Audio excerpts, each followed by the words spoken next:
Hi, I am Shreya Chaurasia और मैं class 11th का chapter 10 cell cycle and cell division के बारे में कुछ इंपॉर्टेंट टॉपिक्स इसमें समझाऊंगी।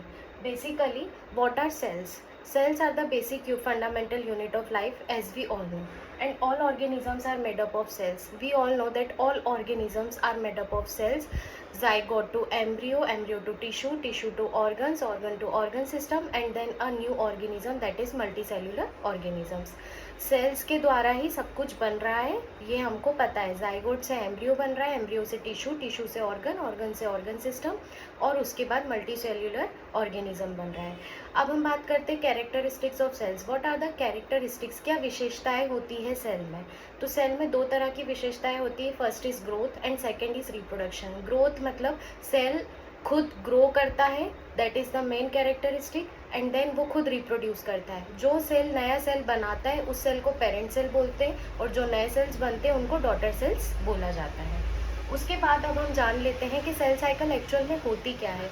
सेल साइकिल वही होती है जिसमें सारे जो सेल्स का डिवीजन का जो प्रोसेस है, जो भी स्टेप्स है, वो सीक्वेंशियल मैनर में जो होता है वही सेल साइकिल कहलाता है। जैसे कि डुप्लीकेशन ऑफ सेल ऑर्गेनेल्स हो गया, देन डुप्लीकेशन डीएनए डुप्लीकेशन हो गया, ये सब कुछ क्या है? सेल साइकिल का ही पार्ट है। इसलिए ये सारी जो सीक्वेंशियल स्टेप सेल डिवीजन के दौरान होती हैं, duplication of cell organelles, DNA duplication, इसी को प्रॉपर पूरे स्टेप वाइज में हम सीक्वेंशियल मैनर में अगर देखें तो इसी को हम क्या बोलते हैं?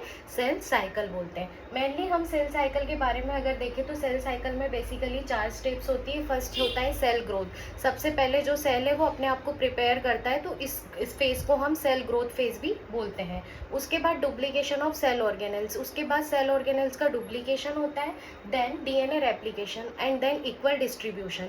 सबसे फर्स्ट सेल ग्रोथ होगा, then duplication of cell organelles होगा, देन डीएनए रेप्लिकेशन होगा, जिसके द्वारा डीएनए डुप्लीकेशन होता है, और फिर इक्वल डिस्ट्रीब्यूशन हो जाता है सेल्यूलर कंपोनेंट्स का डॉटर सेल्स में।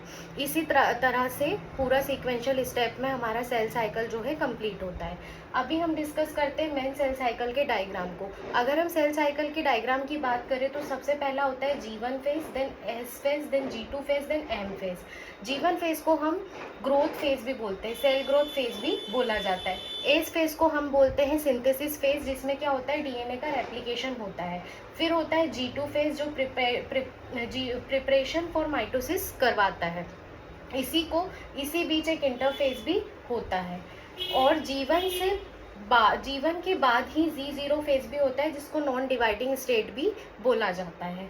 एम फेज में बेसिकली हम देखेंगे prophase, metaphase, anaphase, telophase and cytokinesis. ये इंपॉर्टेंट माइटोसिस की स्टेप्स एम फेज में हमें देखने को मिलती है। अगर हम बात करें तो G1, S, G2 and M phase, ये सारे सीक्वेंशियल स्टेप्स मिलाकर सेल साइकिल को कंप्लीट करते हैं। और अगर हम देखें तो G1, S and G2 phase, ये इंटरफेज होता है, मतलब कि इसको एक तरीके से रेस्टिंग फेज भी हम बोलते हैं। फिर अगर हम देखें तो माइटोसिस और साइटोकाइनेसिस, ये पूरा मिलाकर, जो माइटोसिस पूरा हो रहा है और ये साइटोकाइनेसिस, ये पूरा मिला के क्या बनाता है? एम फेज बनाता है। ये हमने सेल साइकिल के डायग्राम के बारे में समझ लिया। अब हम देख लेते हैं कि एक्चुअल में डीएनए रेप्लिकेशन किस तरह हो रहा है। जब हमारा सेल है, सेल के न्यूक्लियस के अंदर ही क्या होता है? जेनेटिक मटेरियल होता है, that is called as DNA. DNA क्या होता है? डुप्लीकेट होता है, रेप्लिकेट होता है, जिसको एस फेज बोलते हैं, जो कि अभी हमने समझा। एस फेज क्या है? डीएनए रेप्लिकेशन फेज है। इसी एस फेज को सिंथेसिस फेज भी बोला जाता है। सेल डिवीजन के बाद ये दो डॉटर सेल्स में इक्वली डिस्ट्रीब्यूशन हो जाता है, किसका? डीएनए का, दैट इज जेनेटिक मटेरियल। अगर हम मेन जेनेटिक कंट्रोल की बात करें तो दो genetic control cyclin and CD के रोल प्ले करते हैं। ये जेनेटिक कंट्रोल, ये पूरी सेल साइकिल का जो जेनेटिक कंट्रोल है, ये दो इंपॉर्टेंट प्रोटीन्स है, that is cyclin and CDK. CDK stand for cyclin dependent kinases. ये दोनों जेनेटिक कंट्रोल में रोल प्ले करते हैं।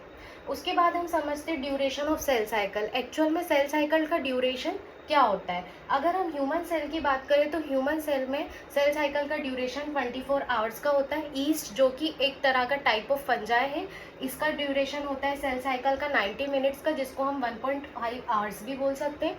ई कोलाई, जो कि एक बैक्टीरिया होता है, इसका 20 मिनट्स। एंड मैच्योर न्यूरॉन्स या हर्ट सेल्स की हम बात करते हैं अगर, तो ये डू नॉट डिवाइड, ये डिवाइड नहीं होते। तो बेसिकली अभी हमने सेल्स के बारे में देखा कि सेल्स क्या होती हैं। सेल्स हमारी फंडामेंटल यूनिट ऑफ लाइफ है। सेल से ही पूरा हमारा लिविंग ऑर्गेनिजम्स जो है मल्टी सेल्यूलर ऑर्गेनिज्म बन रहा है। फिर सेल्स के क्या कैरेक्टरिस्टिक्स होते हैं, डीएनए रेप्लिकेशन किस तरह होता है, और हमने सेल साइकिल की पूरी स्टेप के बारे में समझा और सेल साइकिल की पूरी स्टेप्स को डिटेल में समझा, जिसमें सेल ग्रोथ के बारे में हमने पढ़ा। सेल ग्रोथ होता है, उसके बाद हमारे सेल ऑर्गेनेल्स का डुप्लीकेशन होता है, देन डीएनए रेप्लिकेशन होता है, that is duplication of DNA, and उसके बाद equal distribution of that genetic material and all components of the cell. ये हमने इंपॉर्टेंट मेजर चीज़ें देखी जो कि एक्चुअल में सेल डिवीजन और सेल साइकिल के दौरान होती है। अब हमको डिस्कस करना है फेजेस ऑफ सेल साइकिल के बारे में। तो फेजेस ऑफ सेल साइकिल में होता है interphase and M phase. Interphase को रेस्टिंग और प्रिपरेटरी फेज भी बोला जाता है, जैसे कि मैंने बताया आप लोगों को G1, S और G2 फेज तीनों मिलाकर क्या बनाते हैं, इंटरफेज बनाते हैं। इसको रेस्टिंग फेज भी बोला जाता है। इस टाइम पे क्या होता है, डीएनए डिवाइड नहीं होता है, ये खुद को प्रिपेयर करता है। डीएनए खुद को प्रिपेयर करता है, जैसे कि हम कोई एग्जामिनेशन की तैयारी करते तो हम प्रिपरेशन करते हैं, उसी तरह से डीएनए जब डिवाइड होता है, सेल्स जब डिवाइड हमारे होने रहते हैं तो वो क्या करते हैं, खुद को प्रिपेयर करना शुरू करते हैं। तो इस टाइम पे सेल जो है डिवाइड नहीं होता, इसीलिए इसको रेस्टिंग फेज बोला जाता है। जैसे कि अगर हम बात करें ह्यूमन सेल की, तो इंटरफेज जो होता है वो मेनली 23 आवर्स का होता है, और एम फेज जो है हमारा वो 1 आवर का होता है। इधर हम देखें M phase, mitosis phase. M phase में जो है एक्चुअल जो सेल डिवीजन होता है वो एम फेज में होता है, और ये सिर्फ शॉर्टर टाइम के लिए होता है। इंटरफेज जो होता है हमारा वो लॉन्गर टाइम के लिए होता है। तो अभी तक हमने क्या समझा, 2 फेजेस है, इंटरफेज एंड एम फेज।